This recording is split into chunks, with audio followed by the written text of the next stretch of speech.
คือเมื่อกี้พี่มี่ อืม ตอนกินข้าวพี่มี่สะอึกบอกให้พูดฉันเป็นปลา แต่พี่บอกว่า ได้ผลไหมพูดมาอ่ะได้ผลไหม พี่ ล่ะ บอกพี่หายละ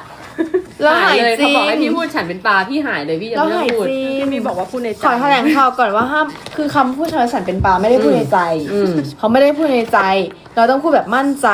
อินเนอร์แบบปูเป้ไม่เป้อะ คือพี่บอกว่าวันนี้พี่เป็นที่สุวรรณภูมิให้พี่ตะโกนออกมา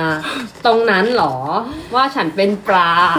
ตมจะมาจับพี่ไหม ไม่เราคือเวลาพูดหนึ่งคือเทคนิคคือห้ามขำเราต้องเชื่อจริงๆเราต้องมีความเชื่อเป็น คือต้อง เราเป็น believe actress Oh my god แมตตา เราต้อง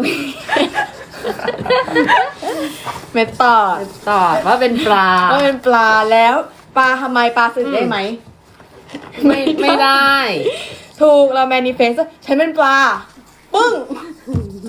จบเลยอันเนี้ยสาระอันนี้เรื่องจริง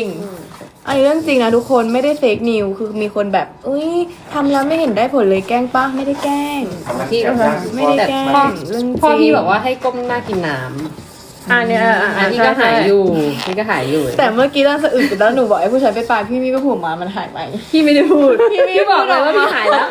พี่หายแล้ว แล้วมันหายจริงเห็นไหม หายเลย พราะมัน พี่กลืนลงไปเลย มันมีเว็บหนึ่งที่เราตกใจว่าเราเป็นปลาไงประมาณนั้นแหละเราจะ เราอะ อันนี้เรื่องจริงคือมันอาจจะฟังตลกแต่มันเรื่องจริงนะ อันนี้เอามาจากไหนอะ คิดเอง ว่าแล้วล่ะ เป็นทฤษฎีบอนนี่ ทฤษฎีหนูเอง คือเพื่อนที่มอ่ะสึกบ่อยแล้วใช้ อ้าว ที่ เพื่อน เนี้ย เป็นไรอ่ะต้องหาหมอเป็นอะไรสึกบ่อยแปลกๆนะ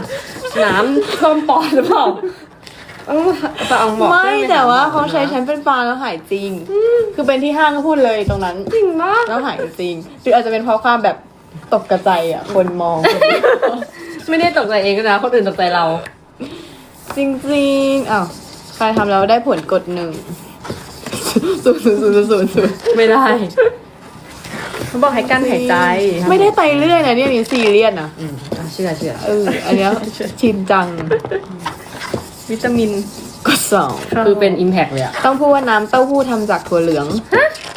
น้ำเต้าหู้ทำมาจากนมถั่วเหลือง คือให้เรางงอะให้เราสับสนในหัว แล้วก็ลืมว่าเรา ให้ สะ โฟ อึก กัส อ อย่าง ยู่ อื่น อะ จะไงแล้วฉันเป็นปลา